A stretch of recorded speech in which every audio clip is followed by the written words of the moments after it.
Ce matin, nous sommes toujours dans l'entrée dans l'année 2025. Et je suis sûr que beaucoup parmi nous sont encore en train de faire leur bilan, sont encore en train de prendre leurs engagements, sont encore en train de tracer leurs projets. Mais vous savez, si cela ne prend pas l'orientation du Seigneur, ça va être...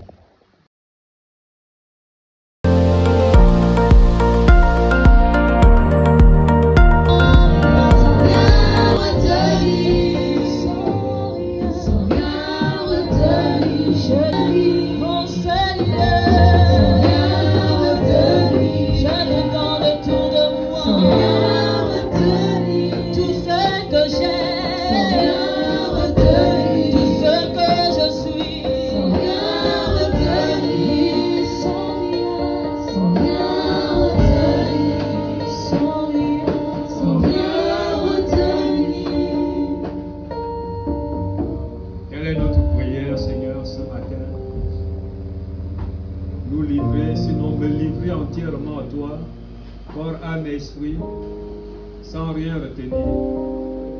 Comme pour te dire, Seigneur, que je ne veux plus dépendre de moi-même, ni d'aucune influence quelconque autour de moi. Fais de moi, fais de ma vie, Seigneur, ce que tu veux qu'elle soit. Même lorsque ça va à l'encontre de mes convictions, à l'encontre de mes pratiques. Et comme tu sais, tu es celui qui connaît ce dont j'ai besoin. Seigneur, je me livre à toi ce matin sans rien retenir. Que la gloire te revienne, toi qui es Dieu. Nous te bénissons, nous t'élèvons. C'est au nom de ton Fils Jésus, Papa, que nous avons prié. Amen. Amen. Il y a des moments où ton corps, ta logique, veut faire des choses parfois sans que toi tu ne le veuilles. Il y a des gens, moi j'ai lu des livres où des gens disent mon cœur parfois se bat avec ma tête. Donc, son cœur avec sa logique, oui, parfois c'est difficile. Mais à ce moment, tu arrives à un niveau où ce n'est plus toi, mais c'est Dieu. En fait, tu deviens comme quelqu'un l'avait dit, bon, peut-être en voulant caricaturer, et il a dit, nous sommes sur la terre comme des marionnettes de Dieu. Oui, dans un sens, nous sommes comme des marionnettes de Dieu, parce que quand on dépend de Dieu, en fait, on fait ce que Dieu veut. On ne fait plus ce que nous on veut. Et quand je dois faire ce que Dieu veut, ça veut dire que s'il me dit tu vas vers Wavé, même si je n'aime pas Wavé, je dois aller vers lui.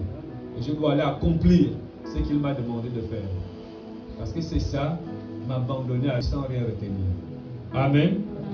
J'ai juste envie de parler d'un aspect ce matin.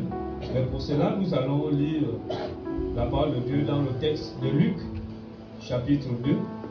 C'est toute une histoire, mais c'est juste un thème sur lequel je veux m'intéresser ce matin. Luc chapitre 2. Nous allons ensemble lire une partie de l'histoire de Jésus avec ses parents. Luc chapitre 2, à partir du verset 41 jusqu'au verset 52. On va se partager les versets. De 41 à 52. Amen.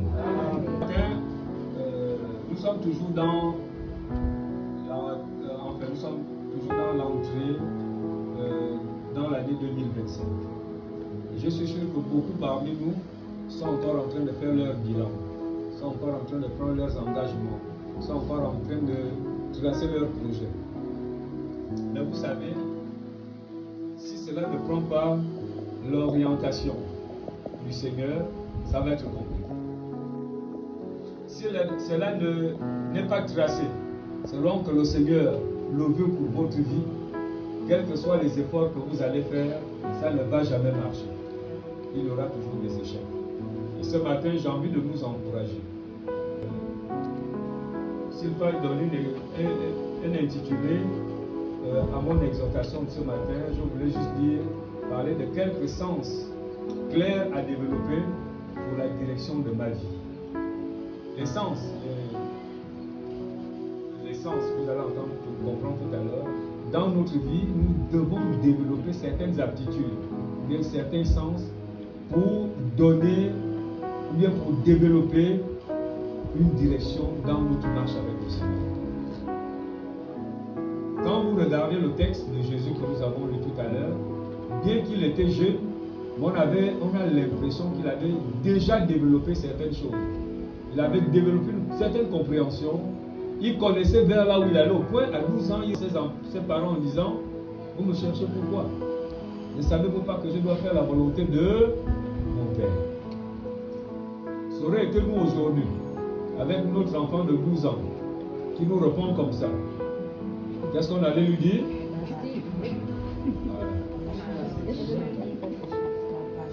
Sophie, tu allais faire quoi, Samuel? Tu allais faire quoi? Ah, tu es juif qui s'amuse. Mais tu vas comprendre tout à l'heure plutôt qu'est-ce qu'il fallait faire. Donc c'est important. Et vous comprenez que lorsque vous êtes en face de quelqu'un qui connaît ce qu'il a à faire avec le Seigneur, vous aurez même l'impression à un moment donné qu'il est insensé à vos yeux.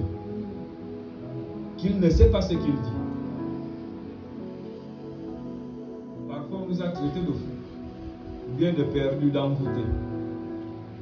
Mais effectivement, quand vous savez ce que Dieu a décidé pour vous, l'apôtre Paul le déclare, vous serez considérés comme des fous pour certains.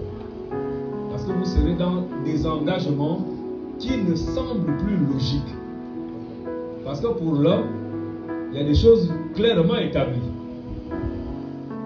Mais pour Dieu, ce qui est logique pour toi n'est pas forcément ce que lui il veut. Vous connaissez l'histoire des fils d'Israël. Lorsqu'ils sortent de l'Égypte, ils sont restés longtemps sans voir le Dieu là qui les a délivrés. Et ils imposent à Aaron de leur créer, de leur fabriquer un Dieu que eux ils peuvent voir.